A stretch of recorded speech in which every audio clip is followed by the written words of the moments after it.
session, which is to focus on, as was mentioned in the introduction, the bonobo. Bonobos are perhaps the least well-known of the great apes around the world, not just in the DRC, but they're only found in the DRC. They were the last African ape to be described by science, and they are perhaps the species of ape that has the most lessons for us humans. They are our closest relative alongside the chimpanzee, and I am delighted to introduce to the next session Sally Jewel Coxe, who is often known as Mama Bonobo, who is the CEO and president and co-founder of the Bonobo Conservation Initiative. And she'll be joined by Tosi Mpanu. And Tosi has the very important job of helping to negotiate on behalf of the DRC the climate commitments. And because DRC has such a large proportion of Africa's rainforests, which are essential to the stability of our climate that we're seeking to achieve through the Paris Agreement, he is perhaps one of the most important people in the world talking about the forests, and we'll discuss now the role of the bonobos in those forests. Sally, morning. Welcome. I think we're starting with a video, but do you want to introduce the video, Sally? Well, yes, this is a very short cut of a video that was produced by James Brundage of Nature Needs Half, and it's narrated by our friend Ashley Judd, who is a bonobo herself. Thank you. Sally, do please introduce us to the Bonobo Conservation Initiative and your work. Sure. Well, the Bonobo Conservation Initiative was founded in 1998, over 20 years ago, and our mission is to protect the bonobo, very endangered species of great ape, and its habitat in the Congo rainforest. And as you stated earlier with the ADG COSMA, the bonobos are only found in the Democratic Republic of Congo. So our organization is focused on working with local communities, and our vision, our common vision that we developed a long time ago that is now truly becoming a reality, is the bonobo peace forest. Bonobos are an icon of peace. They are known for their peaceful cooperative society, and this is what distinguishes them from our other close relative, the chimpanzee. And they have also been revered and protected by many indigenous communities for generations in the Congo. So our focus is to build on those Congolese traditions. And so far to date, grassroots efforts have evolved into 2 protected areas spanning over 9 million acres of rainforest. And the model for the Peace Forest is holistic. So it's working with local communities. They are the managers of their forests, and the work that we do together benefits humans. And okay, looks like we got our video going. Hi, y'all. I'm Ashley Judd, and after years of working to help all of us be free from sexual violence and finally to attain gender equality, I have learned about the most fascinating primate, the least known of all the great apes and highly endangered bonobo. Now, bonobos are very different from our other closest living relative, the chimpanzee, because unlike chimpanzees, and I might even say unlike humans, bonobos are always egalitarian, cooperative. They're deeply invested in the well-being of everyone in their community, and they're always led by an alpha female. Beyond that, bonobos are the umbrella species for one of the most important ecoregions on Earth, the Congo rainforest. By protecting these remarkable primates, we can save the very heart of tropical Africa, an ecosystem vital to the health of our entire planet.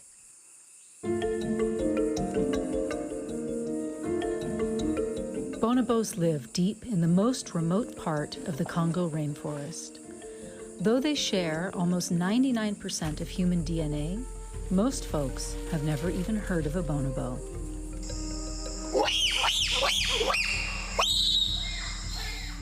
For their survival and for ours, it's time that we get to know them.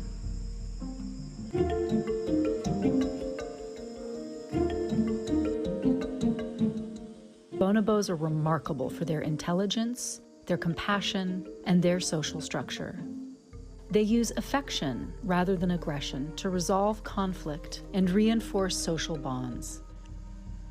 Bonobos are found only in the very remote jungles of the Congo rainforest, which is second in size only to the Amazon, and its rainforest harbors incredible biodiversity and plays a critical role in sequestering carbon and maintaining Earth's climate.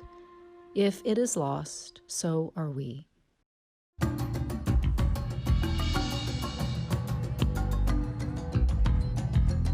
Sadly, time is running out for bonobos. As few as 15,000 remain in the wild. That number drops every year due to human threats such as hunting and habitat destruction. Thankfully, there is a plan underway that can save both bonobos and vast areas of the Congo rainforest. The Bonobo Conservation Initiative has partnered with indigenous communities and the government of the Democratic Republic of Congo to create the Bonobo Peace Forest, a connected network of community-managed reserves that protects bonobos, preserves the rainforest, and promotes local leadership and well-being. The Peace Forest is a project of the Bonobo Conservation Initiative, or BCI, which was founded by Sally Jewell Coxe. The bonobos have really served as a flagship species in our work to protect them. It has led to protecting many millions of acres of incredibly important and biodiverse rainforest. Just up to now, we have officially protected over 9 million acres of bonobo habitat, with over 2 million acres ready to be protected. But what's so amazing is that the bonobo itself has been truly the motivator to protect these huge, large tracts of rainforest. The bonobo itself is such an icon in the Congo, and it represents, peace. Unlike chimpanzees, our other closest relative, which have a patriarchal, male-dominated society, chimps being the only primate other than humans that actually wage violent conflicts with each other over territory and natural resources, which is what most human wars are fought over, right? But bonobos, on the other hand, have a matriarchal, peaceful, cooperative society, and they cooperate with each other. They share resources instead of fighting over them. And they are the only primate other than humans that has sex, not just for procreation. So they're the make love, not war hippie chimps of the forest. But it's very interesting because it's almost like the male and female paradigm, or the yin and yang of human nature that we see demonstrated in our two closest great ape relatives. And so the bonobo, for the indigenous people of the Congo, they've seen them for many generations as their brothers and sisters. And there's all kinds of interesting stories and legends that come from the ancestors that maybe we'll have time to share one or two today about this. And so with our work to try to protect bonobos, the local communities have really stepped up. And what is so amazing is that these efforts, these 9 million acres and 2 protected areas that have been created so far, really truly emerged at the grassroots. It is not a top-down approach, but the DRC government has been with us every step of the way. So as we are fortunate to have Ambassador Tosi Mpanu with us, perhaps you could explain, Ambassador, how that grassroots initiative through the Bonobo Conservation Initiative and the local customs translates into national policy, and how that integrates into our global efforts to stabilize the climate. Yes, first of all, I'd like to say that oftentimes the narrative on the Congo has been quite negative. So it's important for us to try to make sure that positive stories like the Bonobo Peace Forest are spread and well known, so that DRC can be seen through its full nature, its full potential, and not through the biased prism of some medias. But in this year, which is an important year for both the climate change regime and the biodiversity convention, because we are to adopt a new post-2020 biodiversity framework, and we are to operationalize the Paris Agreement rules and procedures. The DRC can showcase this project as being a project that both addresses the climate needs and the biodiversity objectives. And that project, the Bonobo Peace Project, is one that is owned by the local communities because the lack of ownership has often created the failure of numerous projects. That project has been done through local consultations. The populations did identify what the situation was in around 2001.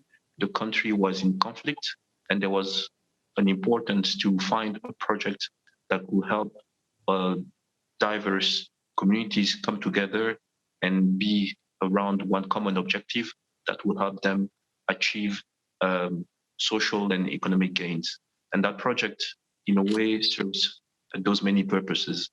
The project receives full backing of the Ministry of Environment, from which I am, and from which depends the Congolese Conservation Institute. The project receives the backing of the Research Ministry, the Health Ministry, the Education Ministry, the Rural Development Ministry, and the project has been endorsed at the highest level of the state. The former president did mention it several times, and the new president also has embraced the project as recently as September 2019, when we had the General Assembly in New York. So the Bonobo Peace Project is a project which is bottom-up, which is involving different stakeholders, and which is really trying to achieve the objective to do some restoration of forest that has been devastated, and which wants to ensure that the habitat of those bonobos, which are an endemic species you can only find in the DRC, is well protected, while achieving major social and economic benefits on the communities surrounding that forest. So that's what I could say in a nutshell, but I'll be happy to come back if you have more precise questions. Thank you. And I'm glad you brought in that enticing phrase, the post-2020 biodiversity framework, which is UN speak for our relationship with nature moving forwards, which in the past has been largely exploitative and destructive, and which, if we are to continue to live on this ball of rock we call home, we must change. And that's exciting to hear that coming from a representative of the DRC. So bonobos are keystone species in their habitat, and their habitat is essential for our climate to be stabilized, to stop dangerous climate change. How much do you think the communities understand how important that is to the rest of the world? Do you find that in your work with them, Sally, that they have an understanding of the bigger picture, or are they still very much focused on day-to-day living? Well, that's a message that we brought to them. You know, these communities are in some of the most remote areas of the Congo rainforest. And I remember on my one visit. Exactly. You have been with us. Quite an adventure. But yeah, so they depend on us to bring in that kind of information. I mean, in fact, when we first got started, many Congolese, including even, you know, people in the government, did not know that bonobos were only in their country. And it has been an education curve with the local communities to explain the great service that their forest provides, not just for themselves, which of course they're keenly aware of, but for the entire earth. And so it's an amazing partnership that we are building here that really truly benefits everything and every living being on this earth, saving this rainforest. sequesters billions of tons of carbon, and of course produces other ecosystem services that are vital to life on Earth. Yeah, and if I may come in here, Please do. I just want to say that local communities did not wait for international scientists or NGOs to come and raise their awareness about the need to protect the environment. They've been doing that for ages. They've been living in peace and aligned with their nature. They live in that forest, they hunt in that forest, they fish in that forest, they find medicine in that forest, and oftentimes there's even a spiritual relationship with that forest. So conservation is not a modern thing.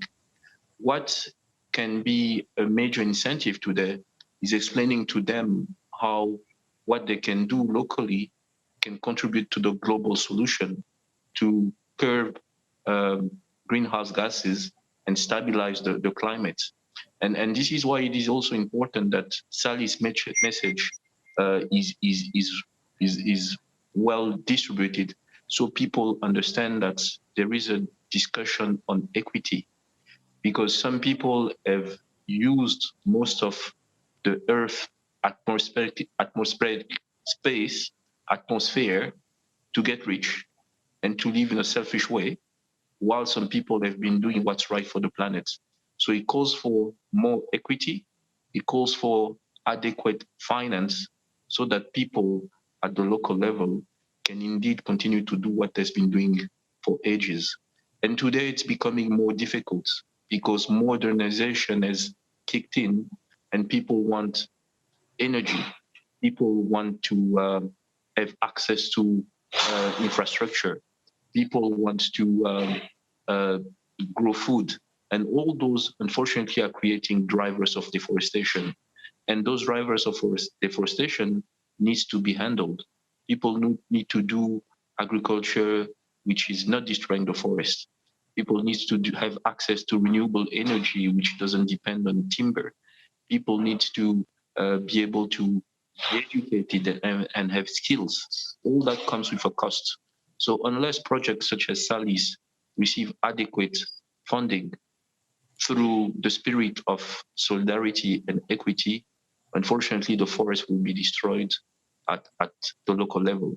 So a project, an endeavor such as the Bonobo Peace Forest is a project that should receive the support of most and really be seen as a sign of global solidarity for people who are doing effort at the local level.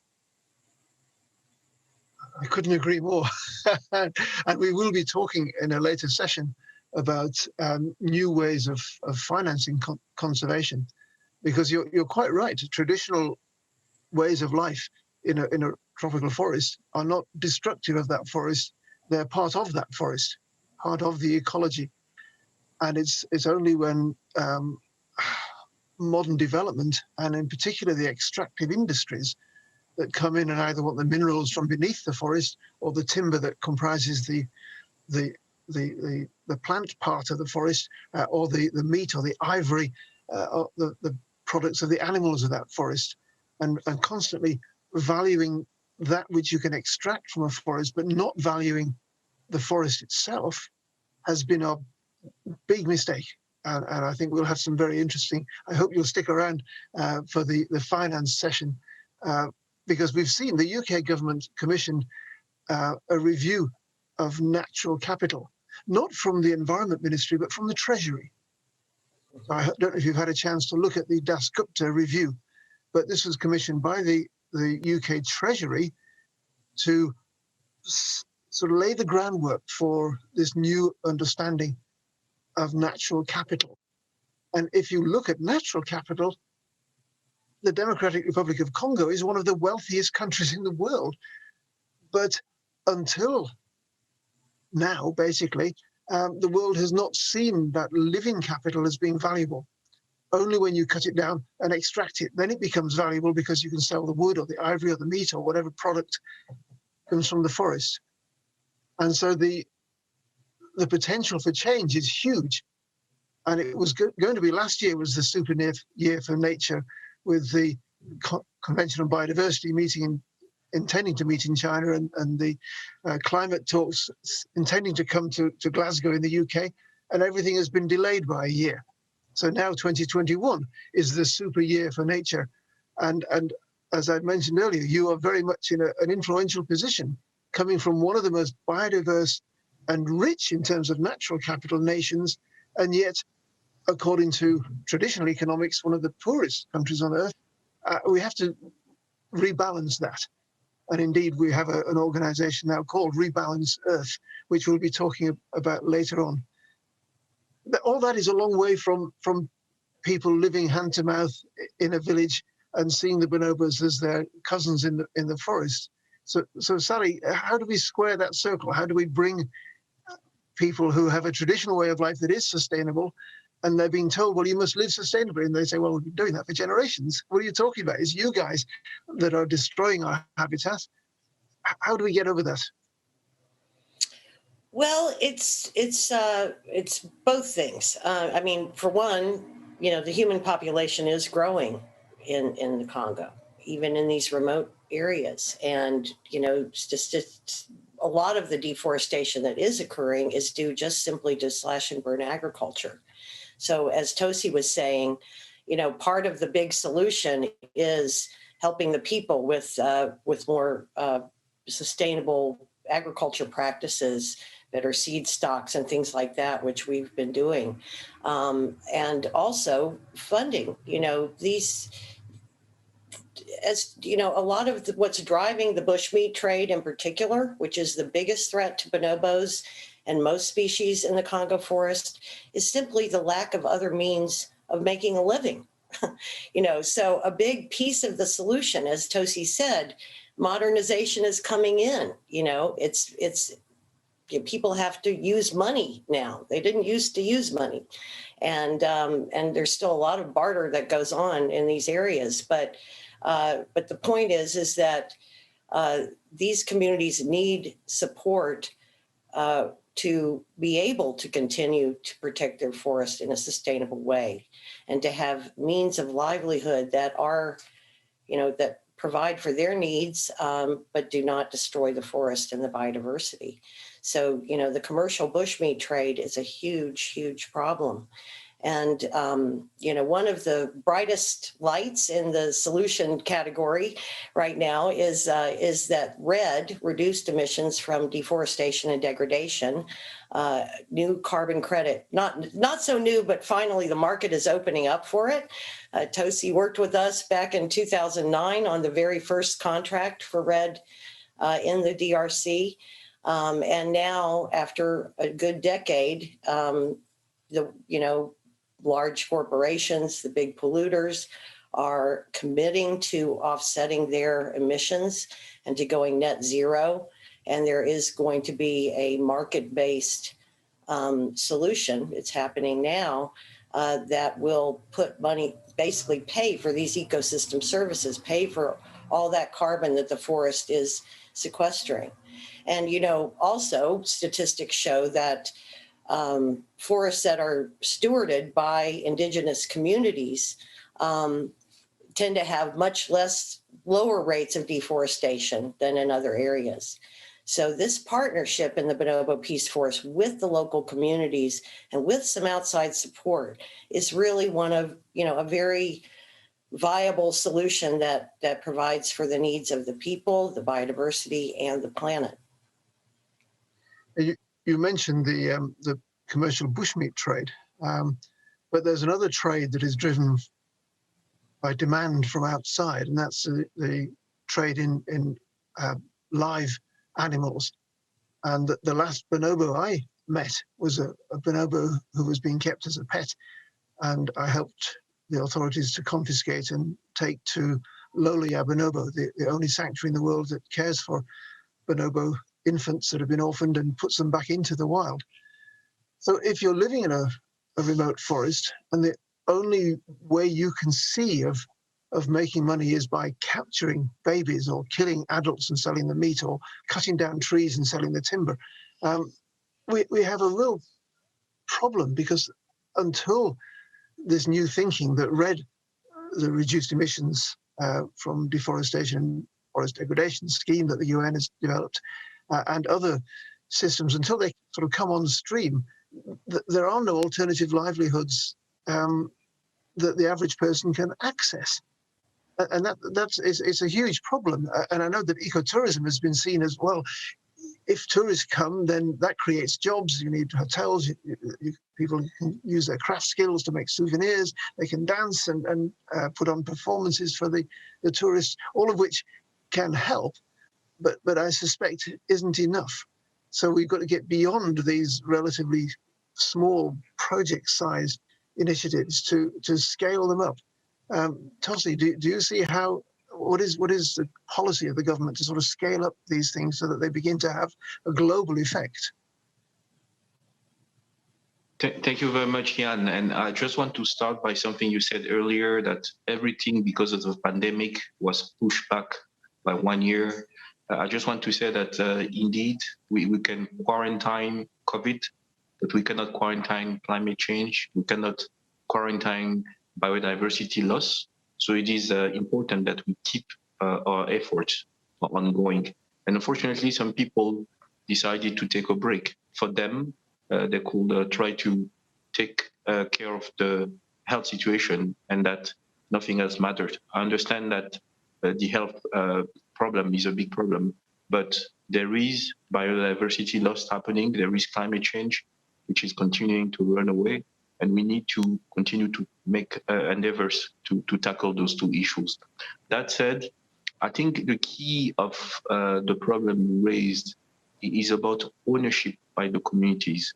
If you are in an office in Washington, D.C., and you think that you know better what those people in the forest need, if you think that you can, in an office in New York, try to make the happiness for the Congo forest people from your office, you are wrong.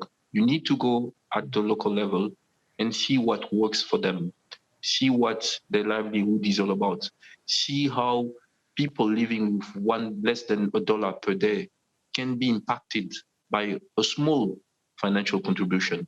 So it is important to look at their livelihood, to see what is in line with forest protection, to see what is destroying the forest, and trying to find solutions for that. Today, you can implement solutions at a very low cost. For example, many people do slash and burn agriculture, and they do it because they don't know any other techniques. You can go and strengthen their capacity, teach them new techniques which are going to be protecting the forest. You can also tell them, don't only do subsistence agriculture, try to do agriculture so that you can also sell products to communities a little bit beyond your communities. You can allow them to invest in larger production so that they can trade. So basically, there are solutions which appear to be very small, but when you take the large population which you're talking about, can be scaled up and aggregated into very impactful solutions. So those are not complicated schemes which can have huge effects. But once again, the ownership is key. If you try to come and impose something with an helicopter view and you try to take a top-down approach, unfortunately, the best thought of project will fail. You need to take into account the local community. You need to take into account their habits, their aspirations, and then you can build up something with them and try to see how it can be implemented. And how do we bring the voice of that local community, of the forest-dwelling people, to the international gatherings? Will people from those communities be given a platform in Glasgow for the climate talks in November, or in Kunming for the biodiversity talks? Because their voices are perhaps the most important, and they're the least politically powerful people on the planet because they live so far from the seat of power. Of course, they are to participate to those important meetings. We have the pygmies, which is a type of ethnic group which you find in the Congo Basin. Oftentimes, when we go to our international conferences, we have their representatives. We are with us as part of civil society. This is very important because those are the forest dwellers, those are the forest owners. If we don't hear their voice, whatever we call for will have no legitimacy. So it's important that they are with us, that they come along with us, and that they tell us what they live on a daily basis, because this is the only way we'll be able to implement adequate solutions which can be owned by them and which can be implemented. Also, it's important to take into account a gender-sensitive approach, because in the Congo, oftentimes, women are really at the center of the development. Usually, they're the ones who have to go further and further, fetch the water, because runaway climate change is affecting their communities. They're the ones who have to work the earth, while males, I don't want to go into stereotypes, but while males go and hunt and try to do other things. So women are really at the center. Whenever you try to come up with a policy or a program, you need to make sure that it takes into account gender, because women are key, and they're one of the most vulnerable communities when it comes to climate change and biodiversity loss.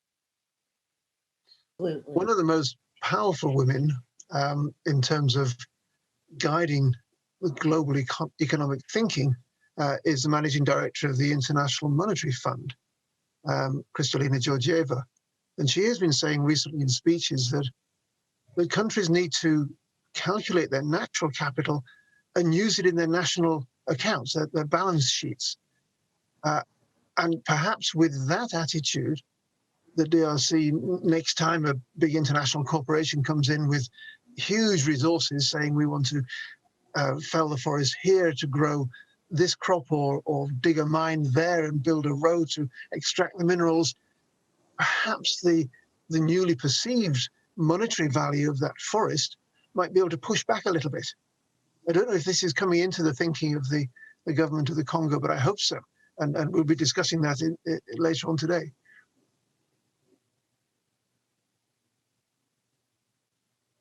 Yes, we are very much aware of that. We believe that our natural resources, our natural capital, do have a value. For example, if you have a forest which is 155 million hectares, which plays a role in stabilizing the global climate, how much should you be paid for that? So this is really something we are conscious about, but unfortunately, we cannot just develop a narrative which is not substantiated by scientific evidence. So if we are to go and make that plea, we need to make sure that, as far as science is concerned, what we say is credible, that we have the right economic models backing what we say, so that we can ask for just rightful compensation.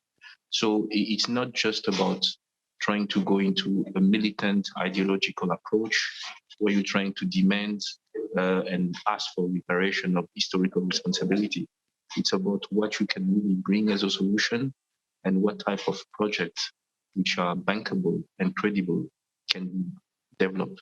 So this is where we need to establish the right type of partnerships so that local communities can partner with institutions or organizations such as SALIS so that they can develop projects which are bottom-up, which are owned by the communities, and which can then go and vie for international finance. I also want to say that when you talk about the carbon market, you can go into some type of industrial complex and change all the pipes in order to reduce the emissions. And unfortunately, it will not require too much of an effort. But when you ask for a whole community to change the way they act, the way they behave, the way they live, so that they can come up with a lower carbon footprint, I think that effort should be rewarded by a premium on the carbon asset which is being realized. And unfortunately, when you look at the forest today, the carbon credits being derived from forest action is at a lower price than the other type of carbon credits. And this is just unfair. I agree. By all Carbon is accounts, carbon. that's going to change, I believe. I'm sorry. So Excuse me. say again, Sally? I said, by all accounts, that's going to change. You know, the projections now for the forest carbon market are looking much more positive and commensurate with the true value that the forest is providing. But it's you know, happening right now. So we'll see. But, you know, I wanted to pick up on another point that you mentioned, Ian, which was how do we get the voices of the indigenous people out to the world?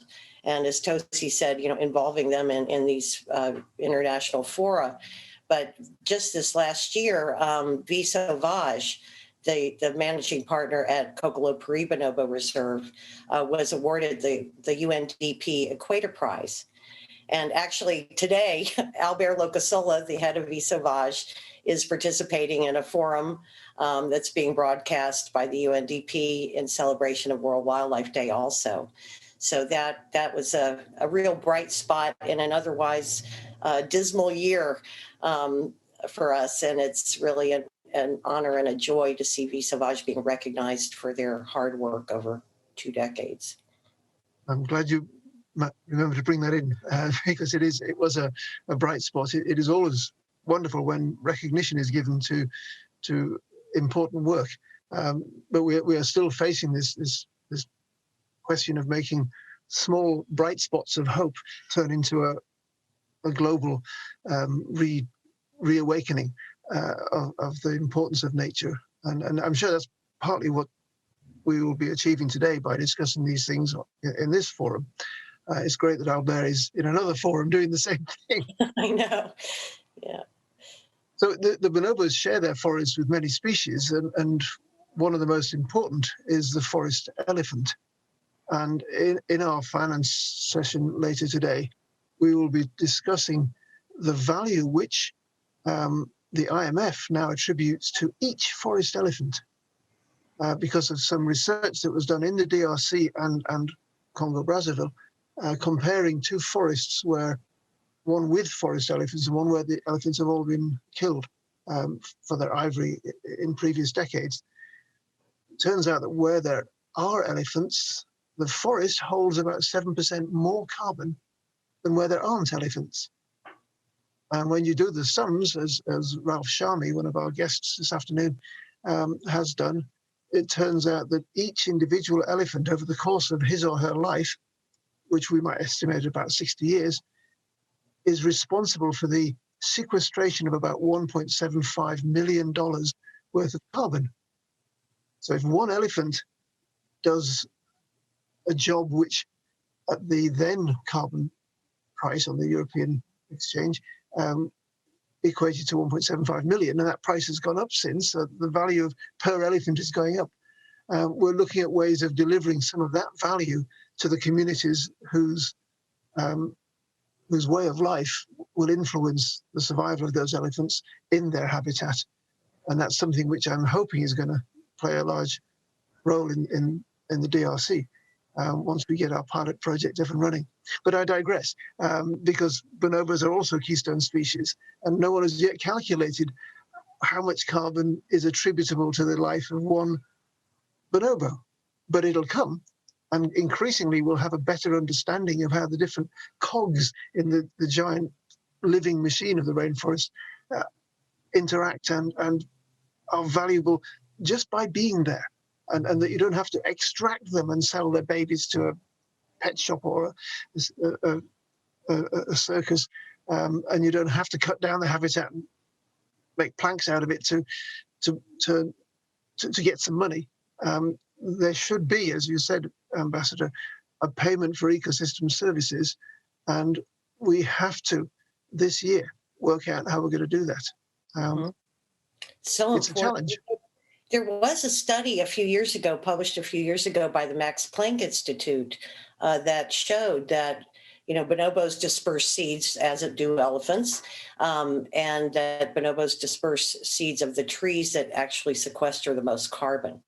So that was the first study I've seen that links those two in a quantitative way.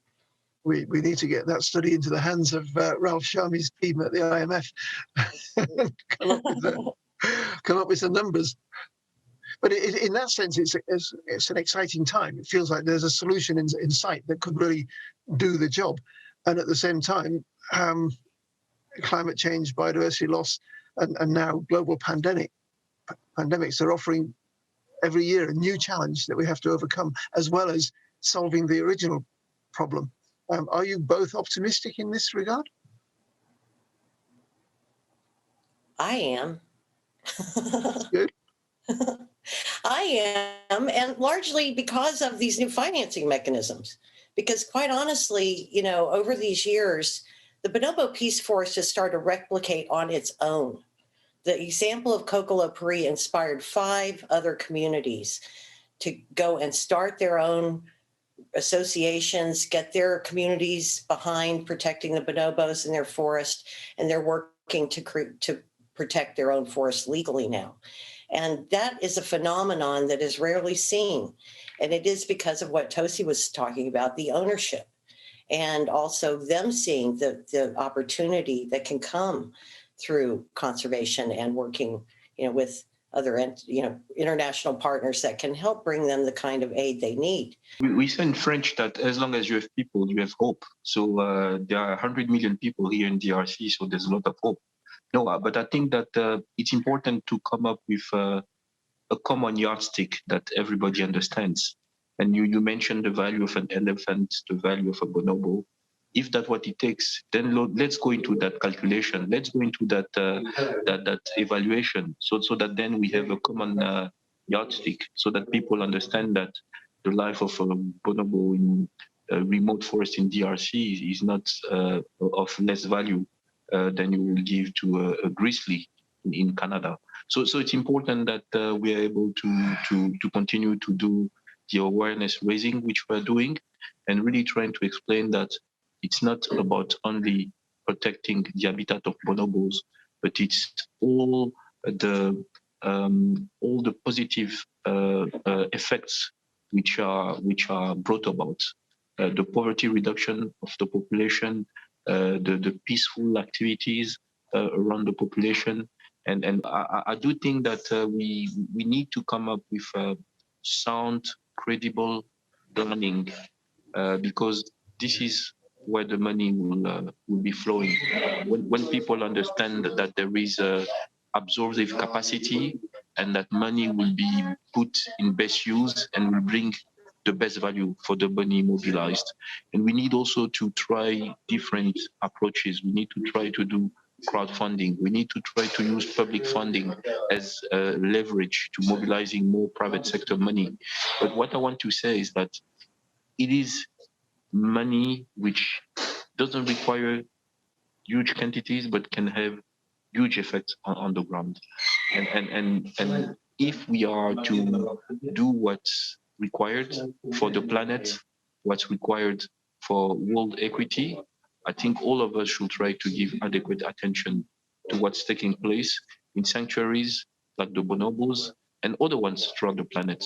But we need to show greater equity and a lot of solidarity, because poverty reduction in the forest in DRC means there will be one less candidate to immigration. So if conditions of life are decent in the DRC, people will not try to go out of DRC and come to Europe or to the US. So if you support this type of project, it's money well spent because of stability, because of peace, because of economic inclusion, because of women empowerment, and so many other things which are induced and accompany projects such as the Bonobo Peace Forest. Thank you. I think it's important to stress that the value being put on a bonobo is not on the bonobo or the elephant, it's on the service each animal provides. So that the calculation is not a value of the worth of an individual animal, it's the value of that animal's life work, if you like. And we're used to being paid, and what we're paid doesn't equate to what our worth as a human being, which is priceless. Likewise, for the animals, we're not putting a price on the head. The goal that we'll be discussing in the later session is to value the services provided, and that payment not going to the animal, but to the people who are responsible for that animal continuing to provide that service in its natural habitat. So an important distinction for people who say, oh, we can't put a monetary price on an animal. And indeed, you can't, in my view. But the DRC is a very young country. You have a very young population. And I'm wondering to what extent education features in the solution. Because these young people growing up will have aspirations. If they've seen and handled a smartphone, they'll know all sorts of things that their parents don't know. And yet at the same time as that attractive prospect of better standard of living and better technology and better infrastructure, they're being told, well, you're the custodians of one of the most important ecosystems in the world, and you have to look after it. So it's a difficult balance to draw, isn't it? Absolutely. I think we're talking about natural capital, but, the social capital of the communities that are the stewards of this land and the biodiversity, they need to be valued. That social capital needs to be valued. They're the leaders. They're the ones that need to be empowered to continue to do what they've been doing all along, but need more help now in this context today. And I think that's often overlooked. You see a lot of conservation budgets with, eco guards, and of course we do that too. But these are whole communities, thousands of people that are the leaders that to protect the forest, and they need a leg up to continue doing it. And I think that's often overlooked.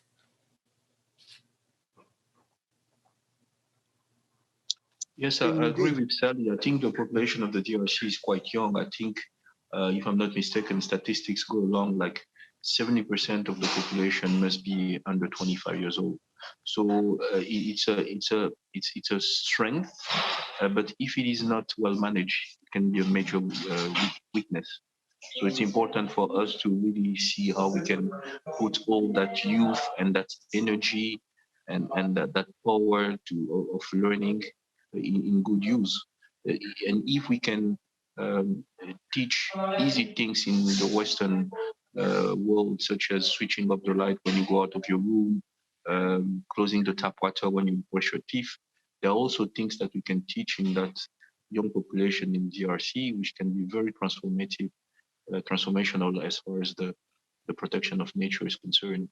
But once again, I think it comes down to a few things. It comes down to education, it comes down to poverty reduction, and it comes down to being able to develop credible, bankable projects that will be able to attract the right type of finance. Absolutely. That's been a big concern. We actually founded a technical college for conservation and rural development as part of the Kokolo-Free Bonobo Reserve development. That was one of the requests, and that college is now accredited, and it's the only institute of higher learning in Jolu, the Jolu Technical College in this great region. So it's really helping to train the next generation of Congolese conservationists. But we have had the absolute privilege of working with some of the most brilliant and talented leaders, all of whom are getting older. And I'm keenly aware of this need to really educate and open up more educational opportunities to people in the DRC. Which is a very good point to close on, because we're now out of time. And I've just become aware, I've not been a very good moderator. I've been so involved in the conversation, I've missed the questions. But we have a question from Andrew Curry asking, what is a peace forest and how does it differ from a national park or some other protected area? If you can summarize that very quickly, we'll do it now. Otherwise, we'll come back to questions later in a later session. Sure. The concept for the Peace Forest is it's a network of community managed protected areas. The two that are nationally established so far are nature reserves. So it's a protected area where people live. So it's not like a national park where the people are put outside and you guard the park. This is where the people are actually managing the natural resources themselves. And thank you. The goal is for these different protected areas and community managed forests to be linked by biological corridors and linked to other protected areas, national parks in the bonobo habitat. So you might have seen that map in the video, but that's the concept. That's very clear. And connectivity is one of the great themes that we have to focus on whilst charting the future of biodiversity. Ambassador Tosi, Sally Coxe, thank you both very much for your thoughts and for your life work, because really this is a commitment for life. But we haven't finished yet. There's more to come. So thank you for those who are watching. We're going into a break. We'll be back in a few minutes for the next session.